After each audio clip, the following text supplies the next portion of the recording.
Hello, everyone. Welcome. I'm Kelly Kivlin. I'm an associate curator here at DIA. It's a pleasure to welcome you to tonight's Artists and Artists with Amie Siegel on Donald Judd.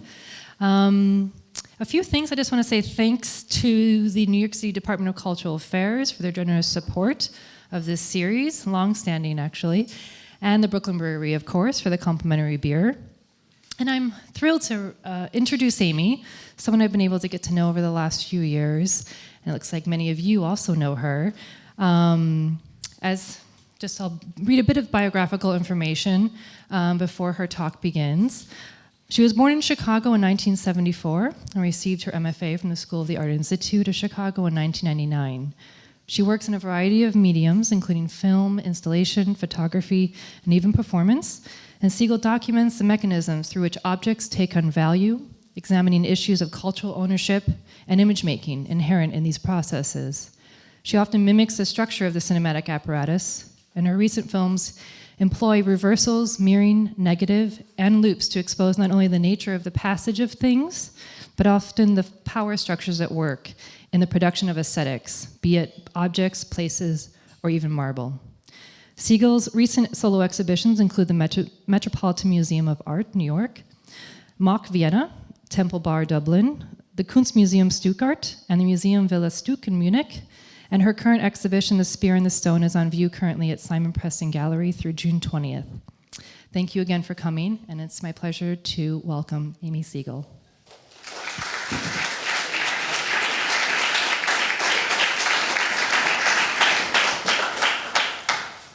Thank you, everyone, for being here. I want to thank DIA for inviting me, and in particular, Kelly Kivland and Francesca Lagalbo, Max Tenore over here. Max, where are you? There you are. I can't even see you. And also Jasper Lauderdale, who helped so much with this talk. And I particularly want to thank everyone I spoke with, who are far too numerous to name here, but I think some of you are here, which is deeply intimidating. But I'm really pleased to have you. So, and thank you again for your help.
In the mid-'80s, Hollywood filmmaker Adrian Lyne made 9.5 Weeks, an erotic drama set in Soho, starring Kim Basinger as the director of the Spring Street Gallery. The location of the fictional gallery was Donald Judd's Spring Street loft. The production used the first floor as exhibition space and built a mezzanine and stairs up to the administrative area of the gallery. The fictional Spring Street Gallery, in contrast to the art usually inhabiting Judd's space, featured the work of Sarah Charlesworth and George Siegel. The production also filmed in the basement, where Kim Basinger's character sits next to a slide projector and engages in an art-inspired act of self-pleasuring. The pan down from Spring Street's vault lights, or diamond glass lenses embedded in the sidewalk above to allow daylight into the space, cast in foggy 80s cinematography in the shot, reveals the basement location. This masturbatory moment, the repetitive inward turning act of excessive self-pleasure, rife with contrapposto contortions, happens in a chair, one from which Basinger liberates herself while looking, a kind of modern-day Delphine Seyrig, cut from the Baroque gardens and bedrooms of Last Year at Marienbad. In 1992, Donald Judd was invited to install part of the permanent collection of the Museum für Angewandte Kunst, the Museum of Applied Arts in Vienna. Judd's invitation was part of a larger initiative by then MAC director Peter Neuver to have contemporary artists interact with the objects in the museum's collection, which resulted in Jenny Holzer's Bademeyer Room, Barbara Bloom's parade of Tonnet chair silhouettes, and Heimo Zobernig's Wiener Werkstätte display. Judd, rather incongruously, was invited to install the Baroque and Rococo Room. The main element of the Baroque Room was the porcelain cabinet from the Dubsky Palace in Brno, an entire room transplanted to the museum. Along with selecting and placing the furniture and objects, together with curator Christian Witt-Doering, Judd chose to repeat the white ceiling molding pattern of the larger MAC exhibition space along the exterior of the Dubsky Room, to create a relationship between the two spaces and prevent the structure from looking like a quote-unquote German bunker. Judd also designed a vitrine, the only one of its kind, for a 9-part white porcelain centerpiece. While the MAC vitrine was a singular object made late in Judd's lifetime, a unique object particular to the MAC installation, it was in fact not the artist's first piece of furniture. In 1958-59, Judd makes a low table to rest on concrete blocks. In 1966, together with his father, he makes bookcases meant to transport as well as store books. Judd's activities in the mid-60s include writing art criticism, the movement away from painting into the production of objects, his first solo show at Green Street Gallery in '63, and the publication in '65 of Specific Objects, his best-known piece of writing, where he takes account of contemporary practice and new three-dimensional objects that are neither painting nor sculpture, argues against illusionistic and anthropomorphic forms, pushes for a use of synthetic materials, large scale, holes, and seriality, and effectively sets the stage for his own specific objects, his artwork. However, in the mid-60s, Judd conceives of a piece of furniture, supposedly at the bidding of a collector, that he permits himself to articulate as such, as furniture. A coffee table with a recessed surface, where one side slides under the other, which he later refers to in several texts as his first attempt at furniture. and he promptly rejects it. However, he revisits it again and again in his later writings. Here is Judd writing in 1993. In the middle 80s, I wrote that in the middle 60s, someone asked me to design a coffee table. So Judd has returned to this several times now. I thought that a work of mine, which was essentially a rectangular volume with the upper surface recessed, could be altered. This debased the work and produced a bad table, which I later threw away. The configuration and the scale of art cannot be transposed into furniture and architecture. The intent of art is different from that of the latter, which must be functional. If a chair or a building is not functional, if it appears to be only art, it is ridiculous. The art of a chair is not its resemblance to art, but is partly its reasonableness, usefulness, and scale as a chair. Due to the inability of art to become furniture, I didn't try again for several years. In a 1966 statement written for Klaus Oldenburg's exhibition at the Moderna Museum in Stockholm, Judd discusses Oldenburg's 1963 work, Bedroom Ensemble, where, in Oldenburg's words, the artist re-realizes the softest room in the house and the one least associated with conscious thought, as a space of entirely hard surfaces and exaggerated illusion of depth. The shapes of the furniture are skewed, as if rendered in a perspective drawing. The illusion is furthered in commercial imitations of marble, fur, and leather. None of the furniture is real. None of the accessories operate. The entire work is an illusion of functionalism, down to the small drip paintings on the wall. Judd, having already cited Oldenburg in his essay Specific Objects as an exception among artists otherwise stuck in illusionistic representation, expands on his appreciation of Oldenburg's remade objects as grossly anthropomorphic, enlarging and thus subverting the tendency of anthropomorphism to evoke the appearance of human feelings in things that are inanimate or not human, as if those feelings are the essential nature of the things described. Oldenburg's objects, Judd wrote with admiration, have nothing to do with the objects they are like. The work is a thorough corruption of all its sources. Oldenburg chooses not to include Judd's text in the catalog, and it remains unpublished until 1975. In the late 60s, Judd purchases the Spring Street building and, influenced by what he intuits as the prior openness of the building, Judd dedicates each loft floor to one purpose: working,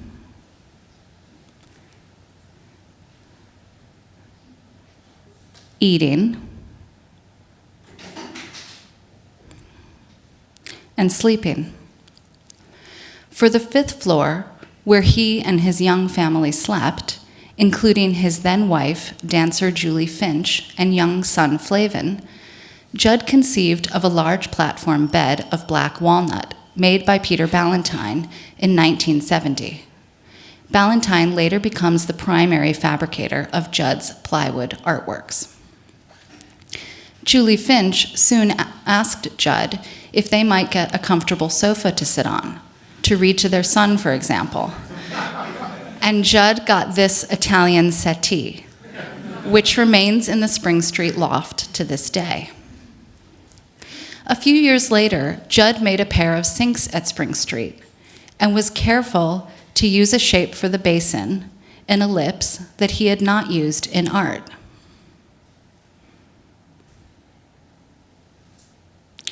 For the fourth floor at Spring Street, Judd designed a large table with a bench-like set of chairs to be made of folded 1/8-inch stainless steel, brass, or copper. Bernstein Brothers, the metal company who created the sinks and whom Judd had been using since 1964 to fabricate his metal artworks, created the prototypes of the folded chairs in Corten steel, while Metal Fab in Odessa, Texas, created a painted set. The prototype painted chairs were done in a red close to the cadmium red, the color Judd used for the artworks featured in his 1963 Green Gallery show, works later installed in Marfa, Texas. The table was never made, as Judd thought the furniture would be too closed, while the fourth floor, with its unique two wood planes of floor and ceiling, was to remain open. In 1975, while renting a house in Marfa, Judd makes a pine table, which he fabricates himself. Then in 1977, he designs a bed for his two children, with a dividing wall between them, and a desk for each of them. He also designs chairs, fabricated by Celedonio Mediano in Marfa. Over the next several years, Judd designs and has Celedonio and his brother Alfredo execute the fabrication of tables, benches, beds, and chairs for his own use in Texas and New York. Around 1981, the Soho-based company Cooper Cato begins high-end fabrication of Judd's wood furniture designs with detailed craftsmanship and finish. This is the first time Judd's furniture becomes commercially available. Over that decade, Cooper Cato produces Judd designs in varied woods: Douglas fir, maple, cherry, alder, walnut. The furniture is additioned. Klaus Oldenburg, with whom Judd becomes friendly in the late 70s, gets a library table and several other Judd furniture pieces. In 1984, Judd starts making artworks in enamel-painted aluminum, working with Laney in Switzerland as fabricators. Laney was a furniture producer known in Europe for the Laney bed, a classic metal frame and support. That same year, Judd has Laney fabricate a set of painted aluminum chairs, stools, and benches to join his wood furniture in a show at Max Protech Gallery in New York. This is the first exhibition of Judd's furniture, and the first Judd architecture exhibition. The focus of the Max Protech Gallery was blurring the boundary between art, architecture, and design. Judd had done a show of plexiglass and aluminum pieces at Protech's original gallery in Washington, D.C. However, Judd did not allow his furniture and his art to be exhibited together.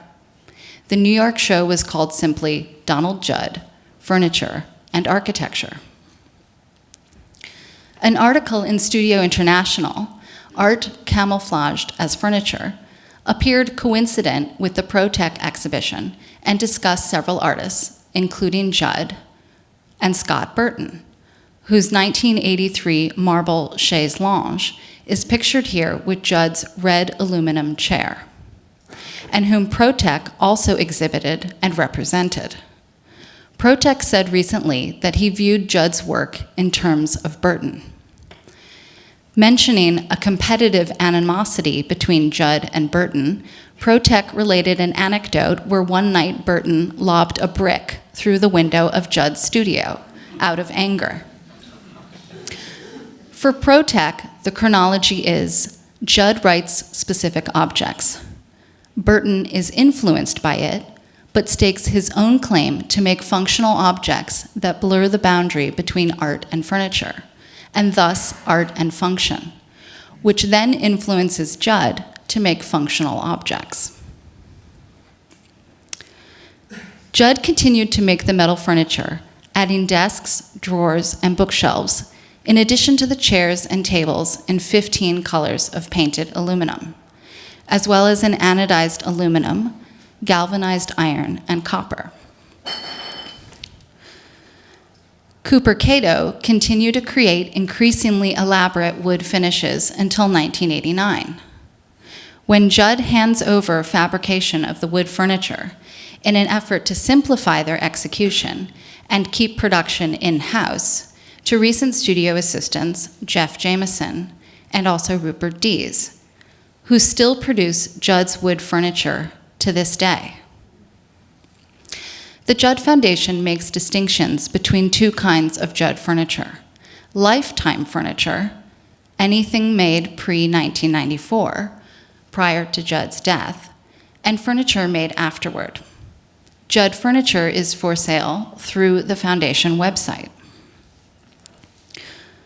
While one often sees Judd furniture at art fairs used as seating for dealers and their clients, one rarely sees Judd furniture at design fairs.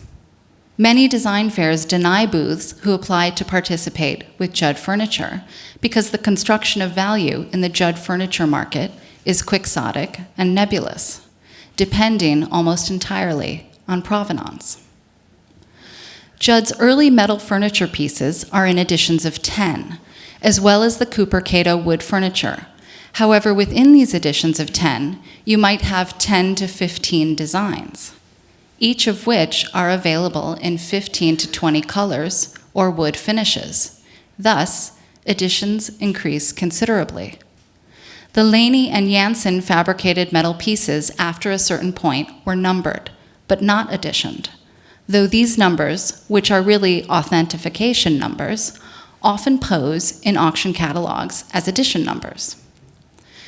Judd was seemingly opposed to the editioning of the furniture, and after ending the Cooper-Cato relationship, the furniture was produced in an open edition, which continues to this day, with the pieces numbered but not limited. Judd furniture is quite present at auctions and sells for varied amounts. Sometimes the furniture appears in the post-war and contemporary art sale, such as at Christie's. Here, the desk fetching $133,000. Other times, it appears in design sales, such as at Sotheby's, where these copper chairs fetched $43,000. Here is a chair from Wright, being auctioned at Wright, and here is a daybed at Phillips. To help sell a late Cooper-Cato finished Judd desk set, Simon DePury himself posed, seated at the furniture. The desk went for $242,000. You can also license the Getty image of Simon DePury for $575. Sotheby's has a copyright issue with some of the Judd Foundation images, Judd furniture images, an absence of information which seems to speak to the curious presence of some of these items at auction. Here is a desk set being sold by Klaus Oldenburg. Here is a writing table commissioned from Judd by the Kronischer Kunstverein. And here is that coffee table that Judd supposedly destroyed, which some people said was bought by a German collector, and even was perhaps one of 3 that Judd made. But the German collector perhaps resold it here. There is also furniture for sale in the manner of Donald Judd, or in the style of Judd. In the mid-1990s, Judd furniture became synonymous with the notion of a minimal aesthetic, due in part to architect John Pawson's singular deployment of Judd's furniture, along with his own furniture, in his design of the Madison Avenue Calvin Klein store, and Calvin Klein's launch of their home designs featuring objects and furniture that aped Judd spaces, such as the platform Ved. Photographer Todd Aberle, who Judd's studio used to photograph Judd's spaces and furniture for exhibition catalogs, was hired to shoot the Calvin Klein home advertising campaign, as well as images of the New York store. Pawson's first wife, Hester Van Rooyen, was, in the early 90s, the European representative of Judd's furniture, liaising between clients and institutions and Judd's studio and fabricators. Pawson, whose spaces are sparse, with few objects visible, and are often described as austere, a feeling confirmed when he designed a monastery in the Czech Republic, has since become synonymous with general ideas of a minimal aesthetic, even and often eclipsing Judd in that respect.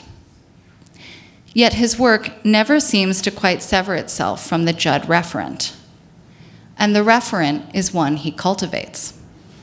In the New York Times in 2012, Pawson tells how his wife, interior designer Catherine Pawson, lobbied for a sofa, for a decent place to sit, in their home's sparse living room, which then featured a stone bench and a single Danish chair.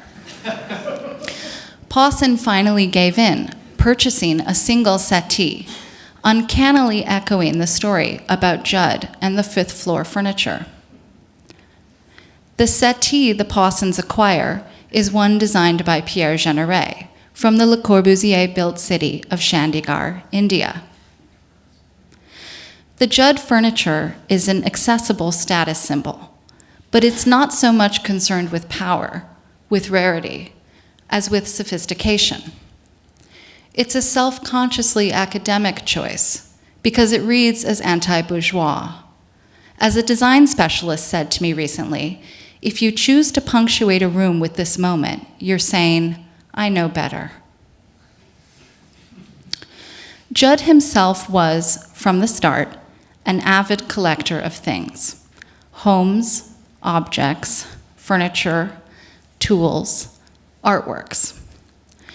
Judd was deeply acquisitive, buying and trading for and accumulating not just objects and furniture over his lifetime, as well as the work of artist friends he admired. He came to own at least 20 properties in Marfa alone, all with Judd furniture.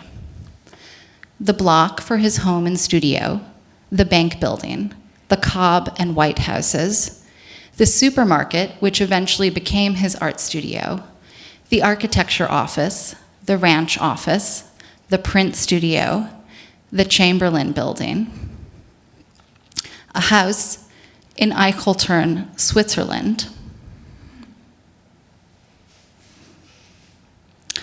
and 3 Texas ranches over time: Casa Morales, Casa Perez, and finally, Las Casas.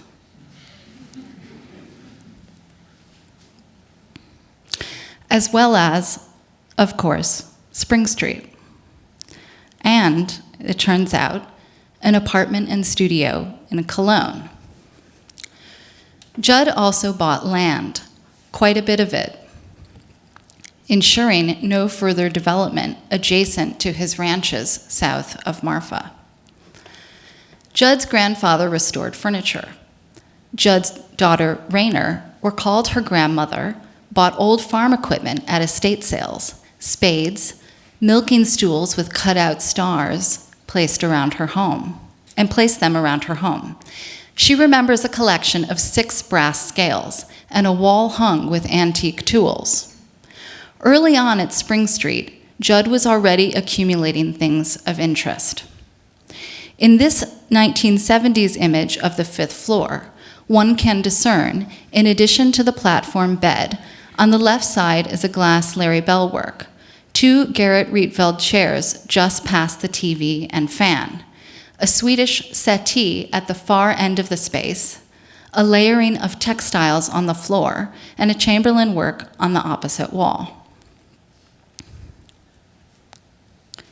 If we flip to the reverse shot, what looks like a huge set of doors from an indigenous Pacific Northwest tribe is visible. Judd traveled intensively in Mexico and the American Southwest during those years, collecting baskets, bowls, and turquoise jewelry. A 1980s image from Spring Street shows about 25 Tonnet bentwood chairs around a Judd table on the 2nd floor. And in the foreground, an Ivory Coast Senufu bed and chair, an Ethiopian wood injera server, a Kenyan stool, a leather Tuareg pillow and Banama checked blanket from Mali, and a striped blanket from Burkina Faso. Judd collected things from Africa through Ford Wheeler, the owner of Craft Caravan in Soho. Ford would make trips several times a year to Africa and call up Judd to come over whenever the new shipments arrived. Judd kept a tab at the store. Raynor Judd hung out in the store as a teenager and eventually worked there when Judd moved his kids back to New York in 1983 for high school. Judd bought Stickley Mission oak furniture, placing them around the studio and living spaces in Marfa. He placed them around his own works and furniture. Artist Tony Berlant supplied Judd with Native American rugs, those now in the Navajo Room at the Block in Marfa, along with Judd's baskets, turquoise jewelry, bowls, pottery, knives, ceramics. The blankets procured from Berlant were done so in trade for some of Judd's work. Judd was a frequent consumer of the Manhattan store Scottish products. They carried kilts, tartans, and bagpipes. In the 80s, he would pick up the kids after school, and they would go around the stores in Soho to look at and buy things, including at Evergreen, the Swedish furniture and antique store from which Judd purchased many items. The proprietor, Suzanne Siegel, sent me some receipts and an old Polaroid of objects Judd had bought. I was touched to open the email and see this image and accounting of purchases. However, I reopened the email a few days later and realized that there was more.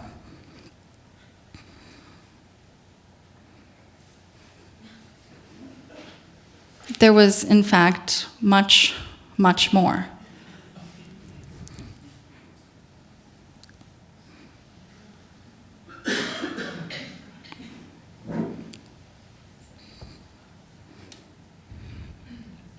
Former studio assistants discuss how Judd would buy things in New York and store them in the basement at Spring Street, and then assistants would drive them down to Marfa in trucks. Judd acquired hundreds of objects when traveling in Mexico and abroad in Europe and elsewhere. Raynor Judd recalls her father and brother walking around, pointing in shop windows, and talking about whether something was, quote unquote, good design.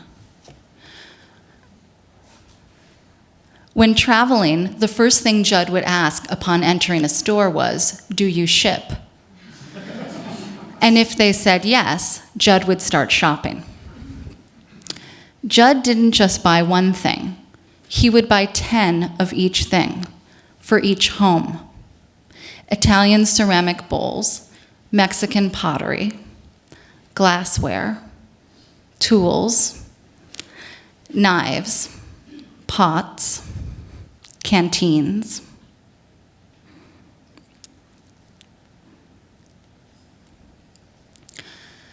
Paula Cooper, who showed Judd's furniture in her Wooster Street gallery in the 80s when she represented his work, recounted how she was once with Judd for an exhibition of his in Spain.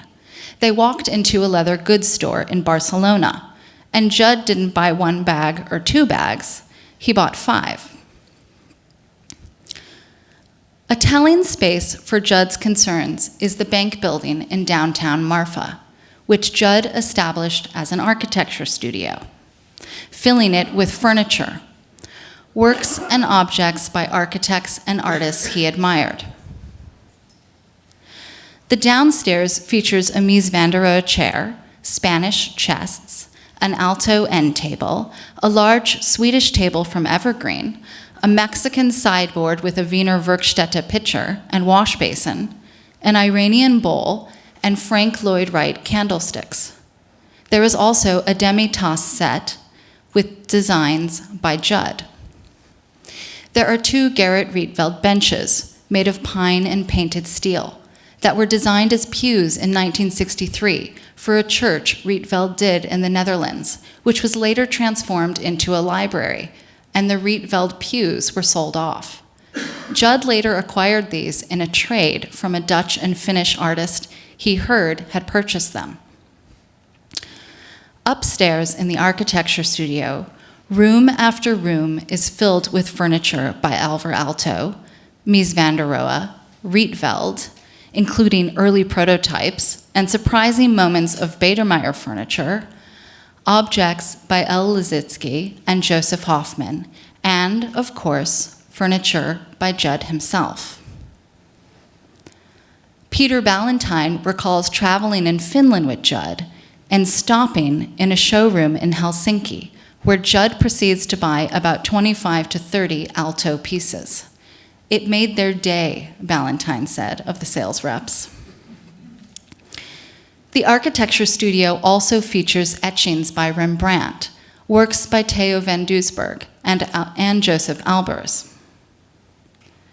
The Cobb House is a similar, if more contemplative, example of this associative placemaking in Marfa, where Judd renovated and filled each building with objects and his early paintings, Swedish furniture, and his own furniture. The standalone building at the back of the property is inhabited by furniture by Rudolf Schindler that Judd collected. Just as Judd is invested in contextualizing his own artwork at Chinati with the work of his peers who he admired, whose artwork is also installed there, so here is Judd invested in placing into context his designs, his furniture, and his architecture with those architects of the past that he admired. As mentioned earlier, Judd never allowed for his furniture to be exhibited together with his artwork, yet that is exactly what Marfa became over his lifetime, and how he specified it should remain after his death. The person we know as the champion of stripped-down form, a pared-down aesthetic, the person we associate with minimalism, is in fact a maximalist. He collected extensively, excessively, even promiscuously, but to study, use, and learn from objects over time. It is, in fact, the ultimate anthropomorphizing of objects. His works, installed in the spaces, take on everything around them, the object histories, aesthetic lineages, ideas of good design. And those objects, in turn, down to the ceramic Mexican bowls in the ranch houses, take on him. During Judd's lifetime, institutional exhibitions of his furniture occurred at the MAC Vienna in 1991 in an exhibition called Donald Judd, Architecture. Here are the early prototype chairs gathered around the absence of the steel table that was never made. A full furniture retrospective was held at the Museum Boijens van Beuningen in Rotterdam, part of which traveled to the Museum Villa Stuck in Munich, where Judd's furniture was installed in Ernst von Stuck's former atelier and historic rooms.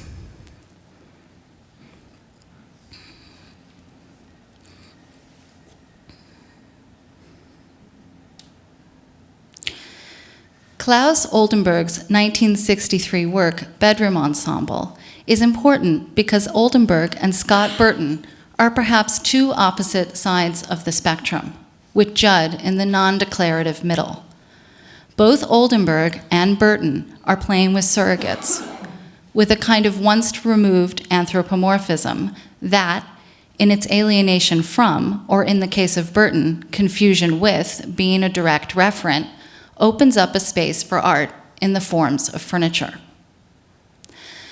Judd hates art that imitates movement. He hates direct anthropomorphism, though he admires the exaggerated version of Oldenburg's work. He rejects most all reference to the body and subjective feeling when it comes to three-dimensional forms. He loves Mies van der Rohe and Alto and Rietveld for their clean lines, their playing out of form. Judd hates what he perceives as the anthropomorphism of Le Corbusier. The most Corb-like thing Judd makes is that pair of metal sinks. An oval volume, or ellipses, he himself self-consciously avoids in his artwork, and thus felt free to deploy in this early attempt at furniture. But his interest in form and seriality wins out, and the furniture, in many cases, runs in parallel with the artwork.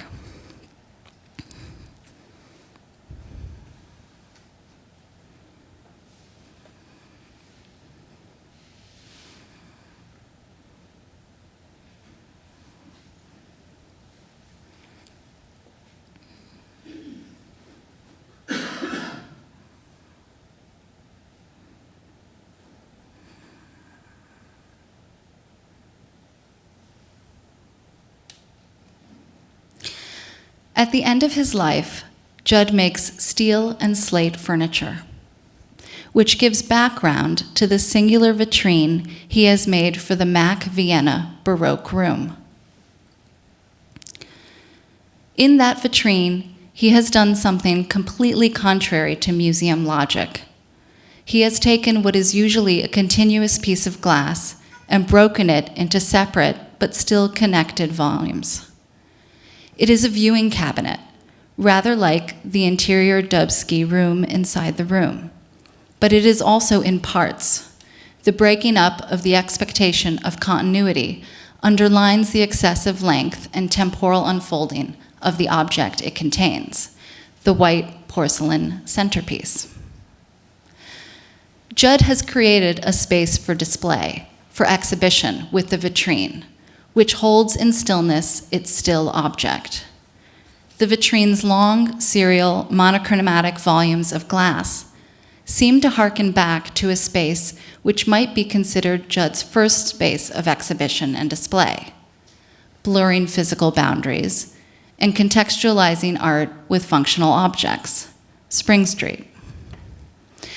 The building, with its oversized glass windows breaking up the continuous floor volumes, its objects and furniture maintained in place, cast in amber, functions rather like a vitrine, a Judd vitrine, showing off its earlier structural form as well as the things it contains, always in relation.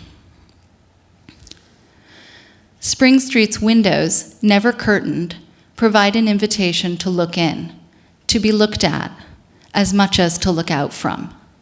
The glass even extends to the basement glass ceiling vaults, where Kim Basinger is filmed in 9.5 weeks. We understand that scene as so contrary to Judd's aesthetic. Yet it is about desire, a singular desire aroused by things, by images, objects, and art. And Judd is someone who desired things, and even desired them excessively. Thank you.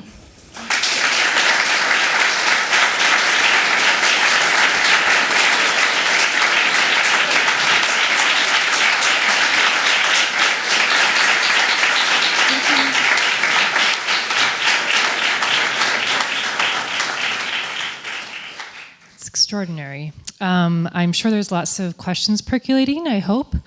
We're going to take a few if you want to take a moment to gather your thoughts. Thank you, Amie. Quite the dedication and ambition. And I mean, I can't even begin, but hopefully others can start to maybe distill a bit of what was presented. Dare you? Yes. If you don't mind. Thank you. A great paper. Very nice work. My question is simple. Everyone knows Judd is quite amazing. And I just wonder, maybe you and people in the room can tell me, how much did Judd sleep at night? Just curious. Because of the productivity level? I really don't know, but I don't know. I mean, it's funny. I say it's funny because of what you first said, which was you said something about clearly. What did you say? We love Judd, or Judd is. It was amazing. Well, when I was invited to do an artist talk here, first of all, I was super jazzed because this is my favorite talk series in New York, and I've been going to them for a while, so that set the bar kind of high for me. But I actually decided in the end to talk about somebody for whom I didn't have much love. That he wouldn't be the first person I would feel an aesthetic, let's say, affinity with in the collection. I decided to move away from people that I felt closer to and choose someone, not that I was super Judd adverse, but to be able to talk about somebody about whom I had questions and felt like this would be an opportunity to really dig in and learn more. But I became much more interested in Judd, in sort of expanding what was a specific object for Judd and these sort of boundaries that he seemed to always be interested in blurring but constantly partitioning. You know, the way that people talk about Spring Street as this super flowing building, but in fact, for me, what's interesting is that each floor had a purpose, and Judd seemed over his lifetime, at least it seems to me now, to be somebody who was constantly trying to both collapse things and do all kinds of things, but to maintain separations, like the architecture studio and the architecture office, and the print studio's over there. And he just keeps playing out these separations, but doing everything and not sleeping clearly. And then his final ranch was really interesting because it also, Las Casas, because it separates functions, like in that sort of bunkhouse, cooking house. Like he really gets to separating there as well. Anybody else? If you don't mind just speaking loudly, it's going to be hard. Showed us the records that Evergreen. Yeah. Did Donald Judd keep records of his collection? You mean of receipts and things like that? Catalog, how did he? That information wasn't available to me. And so while I looked into it, and there is a full-time conservator for the Judd Foundation who's wonderful, who works most of the time in Marfa. I actually went kind of in a different direction and decided to ring up people I'd heard about from the family rather than kind of go through the official, like what was officially known. But I looked myself in the archives and didn't come across much, but that doesn't mean it's not there. My focus was really particular. And was it just a coincidence that he had a Chandgar? So that's John Pawson's, yeah, Chandigarh piece. Was that a coincidence? Did you know? So the still, the image that I showed is a still actually from my own work, Provenance. And I met Pawson when I filmed in his home for that piece. And I knew about the Pawson-Judd connection for a while, and it's been certainly well documented and written about much more extensively than I could talk about in the space of this talk this evening.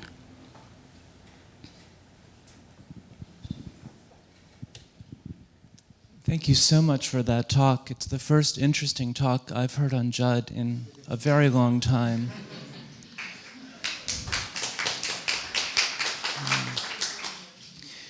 But what I think one of the things you're really revealing is what a contradictory figure Judd and Judd's practice were.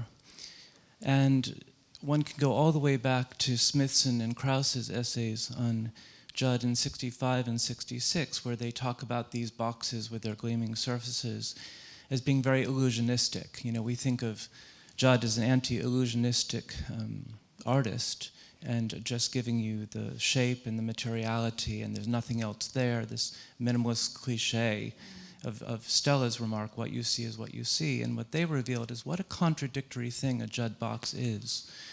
And if you sort of take that idea of Judd as being an artist of contradiction, the whole kind of opposition of his art and his furniture is a very interesting one. And his furniture tends to get pushed aside, it's not taken seriously.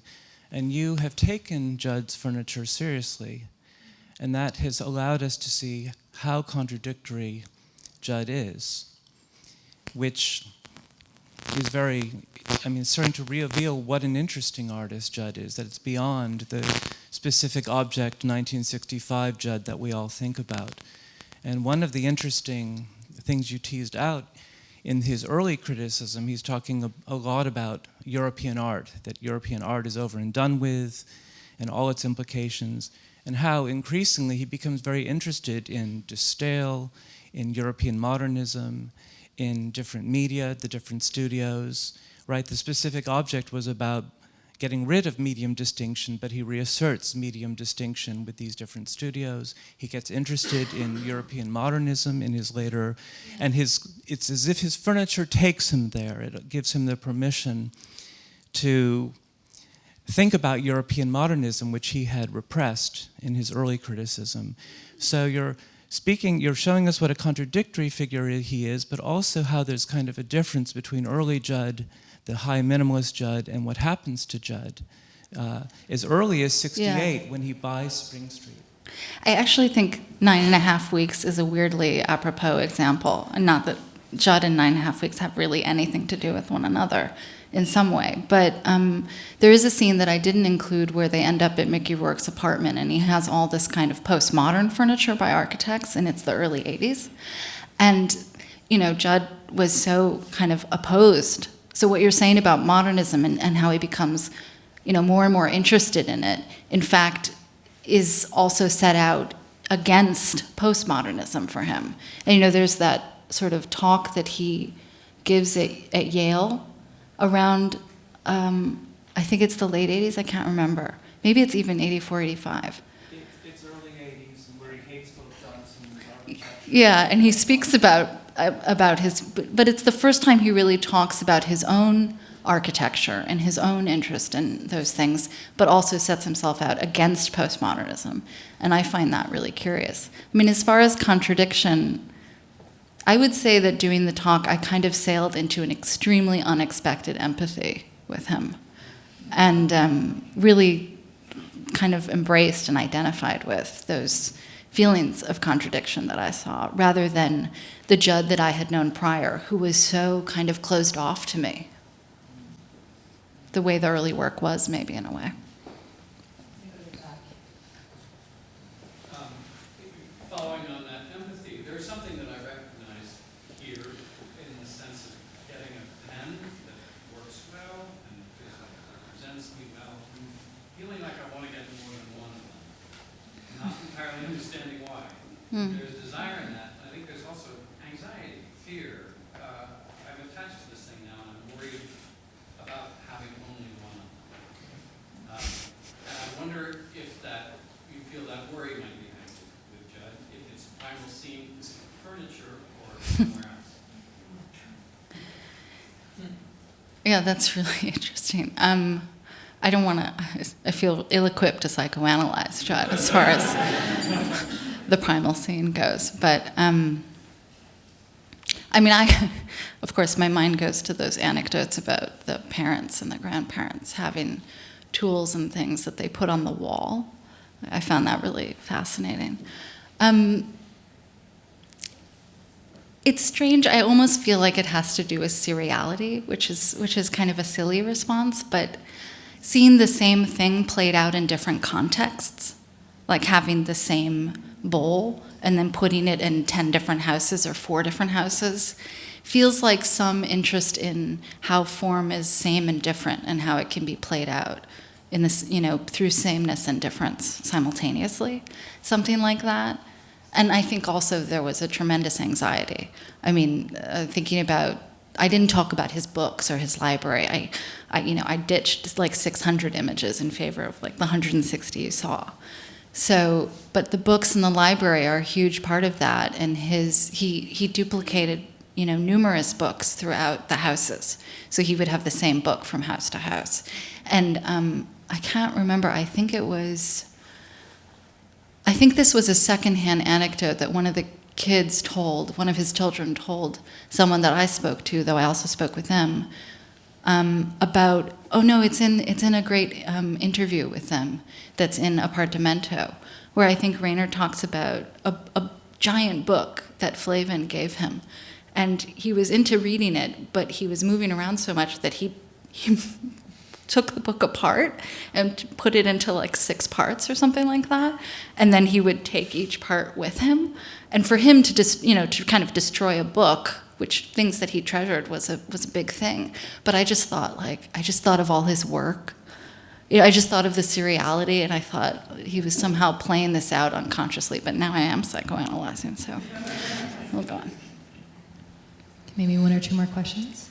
When you talk about Judd's architecture, did he build buildings per se? Because it sounds like he mostly acquired them. He didn't want to build anything, as far as I understand, he didn't want to build anything new. He didn't want new construction. He only wanted to adapt what was there. But he had many projects, and he ran a whole architecture office, and he designed also projects for public spaces later in his life. There's one in Gerlingen, outside of Stuttgart. There's a fountain somewhere on the East Coast, I can't remember. Or maybe it's...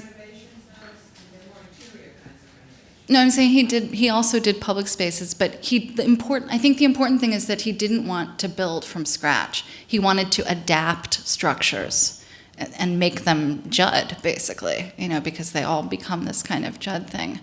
But architects that I spoke with, interestingly, about his work, sort of say, one in particular said to me, I don't think of him as an architect. I think he's an artist, because his concerns are always so inward-looking and so much to do with his own sort of aesthetic preoccupations. They don't have to do with addressing a community or other people.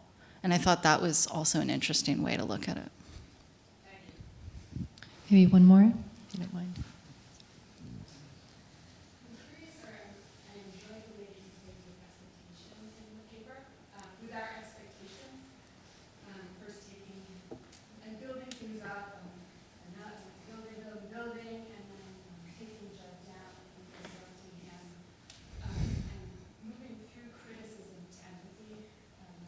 It's interesting. I'm just curious if maybe you have anything to say about how your process of writing this piece developed or unfolded.